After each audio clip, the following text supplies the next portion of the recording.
Success platform channel में सभी का स्वागत है। प्यारे बच्चों, जो आज का हमारा टॉपिक है भारतीय संविधान की प्रस्तावना या उद्देशिका। आज तक आपकी समझ में ये नहीं आया होगा कि भारतीय संविधान की प्रस्तावना या उद्देशिका है क्या। आज मैं छोटी सी क्लास में साधारण भाषा में आपके माइंड में भारत की संविधान की प्रस्तावना और उद्देशिका को सेट कर दूंगा।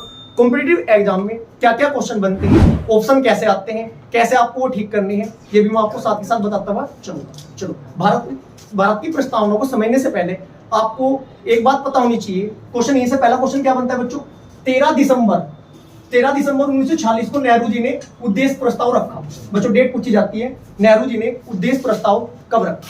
ठीक है, डेट क्या है बच्चों उसकी? 13 दिसंबर 1946 को। बच्चों उसमें क्या था? उसमें यह था कि जो भारत का संविधान बनने जा रहा है, ठीक है, उसमें भारत का जो स्वरूप होगा कैसा होगा, मतलब जो भारत है हमारा वो किस टाइप उसका कैसा होगा, क्या क्या वो उसमें भारत में होने चाहिए। चलो, दूसरी बात, भारत के जो नागरिक हैं उनके लिए क्या क्या चीजें रखी, ये हमारी क्या है प्रस्तावना में सब कुछ लिखा हुआ है। यदि मैं बात कहूं कि पूरा संविधान पढ़ने की बजाय 395 आर्टिकल पढ़ने की बजाय आप अच्छी तरीके से प्रस्तावना को समझ लो तो संविधान का आपको पता चल जाएगा कि भारत के संविधान में क्या क्या लिखा हुआ है। चलो, भारत का संविधान में जो आपका जो प्रस्तावना स्टार्ट होती है बच्चों, डायरेक्ट क्वेश्चन पूछा जाता है कि भारत का जो प्रस्तावना है उसमें स्रोत क्या है। बच्चों प्रस्तावना के अकॉर्डिंग जो संविधान का स्रोत है बच्चों वो क्या है बच्चों? जनता है। हम भारत के लोग हैं, भारत की जो जनता है वही सर्वोपरि है। स्रोत अगर क्वेश्चन में बनता है एग्जाम में कि स्रोत क्या है प्रस्तावना का, आंसर क्या लगाना है बच्चों आपको? जनता या लोग। चलो नेक्स्ट देखो, भारत को एक संप्रभुत्व संपन्न समाजवादी पंथ निरपेक्ष लोकतंत्रात्मक गणराज्य बनाने के लिए तथा उसके समस्त प्रभु शुरू की 2 लाइन जो आपकी प्रस्तावना की है ये किसके बारे में बननी थे बच्चों? भारत के बारे में। कि जो भारत है हमारा, जो भारत का संविधान हम बनाने जा रहे हैं उसमें 5 चीजें होनी चाहिए जो भारत का प्रारूप कैसा होगा इनका, इन 5 चीजों से मिलकर बनेगा। देखो बच्चों, सबसे पहले देखो नंबर 1 क्या थी हमारी? संप्रभुत्व संपन्न। नंबर 2 समाजवादी। नंबर 3 पंथ निरपेक्ष। नंबर 4 लोकतंत्रात्मक। नंबर 5 गणराज्य। ये शुरू की 2 लाइन किसके बारे में बात हुई बच्चों? वर्णित भारत की। चलो आगे चलते हैं। इसके बाद देखो सामाजिक आर्थिक और राजनीतिक न्याय। क्वेश्चन ये बनता है न्याय कितने प्रकार के हैं बच्चों? 3 प्रकार के। कौन कौन से? सामाजिक आर्थिक और राजनीतिक न्याय। स्वतंत्रता कितने प्रकार की है? विचार, अभिव्यक्ति, विश्वास, धर्म और उपासना की स्वतंत्रता। यदि मैं प्रस्तावना में बात करता हूं स्वतंत्रता कितने प्रकार की है? स्वतंत्रता है 5 प्रकार की। नेक्स्ट, प्रतिष्ठा और अवसर की समता प्राप्त करने के लिए समता कितनी प्रकार की है बच्चों? प्रतिष्ठा और अवसर की कितने प्रकार के बच्चों? 2 प्रकार की। चलो नेक्स्ट देखिए, तथा उन सब में व्यक्ति की गरिमा और राष्ट्र की एकता। स्टार्टिंग की 2 लाइन जो थी जो हमारी प्रस्तावना की है किसके बारे में वर्णित है? भारत के बारे में। 5 टर्म होती है, यहीं से क्वेश्चन बनता है। अभी एक्सप्लेन करता हुआ मैं चलूंगा आपको, ठीक है। इसके बाद जो नेक्स्ट 3 लाइन है बच्चों ये किसके लिए है आपकी? ये व्यक्तियों के लिए। व्यक्ति को क्या क्या दिया गया है? 3 प्रकार का न्याय दिया है, ठीक है बच्चों। स्वतंत्रता कितने प्रकार की दी है? 5 प्रकार की स्वतंत्रता दी है। और मैं यदि बात करता हूं समता या समानता कितने प्रकार की दी गई है बच्चों? 2 प्रकार की समानता दी है। चलो नेक्स्ट देखते हैं इसमें, तथा उन सब में व्यक्ति की गरिमा और राष्ट्र की एकता और अखंडता सुनिश्चित करने वाली बंधुता बढ़ाने के लिए दृढ़ संकल्प होकर अपनी इस संविधान सभा में आज तारीख 26 नवंबर 1949 को मिति मार्गशीर्ष शुक्ल सप्तमी संवत को 2006 विक्रमी। बच्चों अगर भारतीय कैलेंडर के अनुसार क्या है डेट पूछी जाती है एग्जाम में, 2006 विक्रमी को एतद्वारा इस संविधान को अंगीकृत अधिनियमित और आत्मसंवर्धित करते हैं। चलो अब क्वेश्चन डायरेक्ट क्या क्या बनते हैं। सबसे पहले बच्चों आपको पता होना चाहिए इसमें जो फर्स्ट टर्म आई थी संप्रभुत्व संपन्न। बच्चों संप्रभुत्व संपन्न क्या होता है?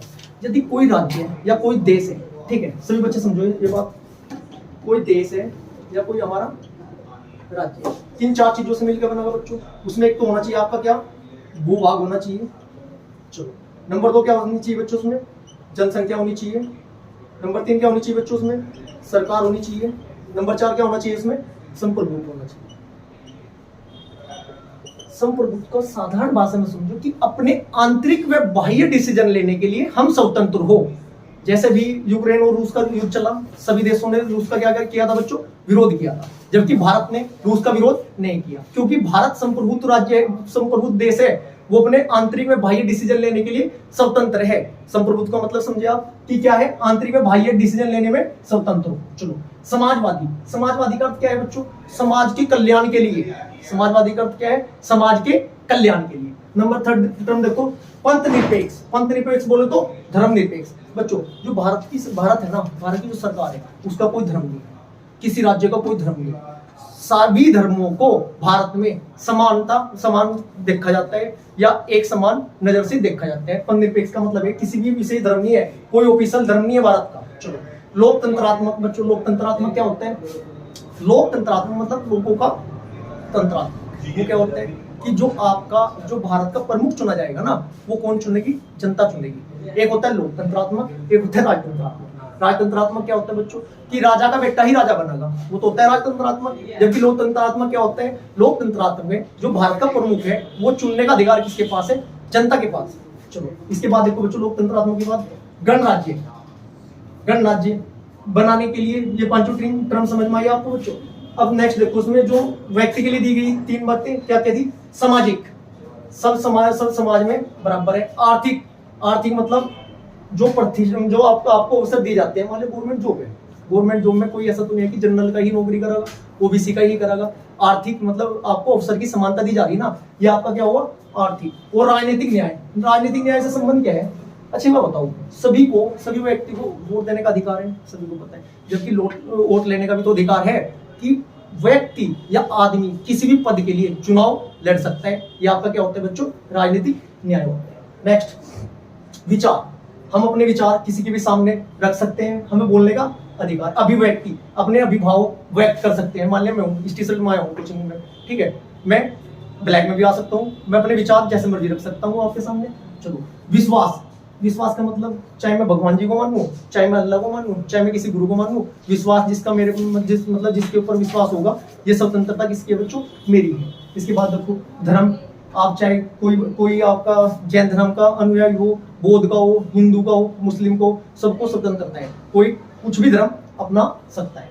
और उपासना चाहे कोई किसी भी भगवान की उपासना करे, किसी भी गुरु की उपासना करे, इसकी भी आपको स्वतंत्रता है। चलो, की स्वतंत्रता, डायरेक्ट क्वेश्चन पूछा जाता है कि प्रस्तावना में स्वतंत्रता कितने प्रकार की है, 5 प्रकार की। 4 ऑप्शन देगा, 3 इनमें होगी, 1 नहीं होगी। ये 5 की प्रकार की आप याद कर लेना। इसके बाद आपको समानता कितने प्रकार की देगा, प्रतिष्ठा और अवसर की समानता। इसके बाद आपको न्याय कितने प्रकार के बच्चों, 3 प्रकार के। कौन कौन से, सामाजिक न्याय, आर्थिक न्याय और राजनीतिक न्याय। 5 चीजें किसके बारे में है, भारत के बारे में है। ये स्वतंत्रता और समानता और न्याय, ये किसके बारे में है बच्चों, व्यक्ति के बारे में। इस क्लास को अच्छी तरीके से आप एक बार और रिवाइज करके देख लीजिए और वीडियो को ज्यादा से ज्यादा लाइक करें और शेयर करें। Thank you.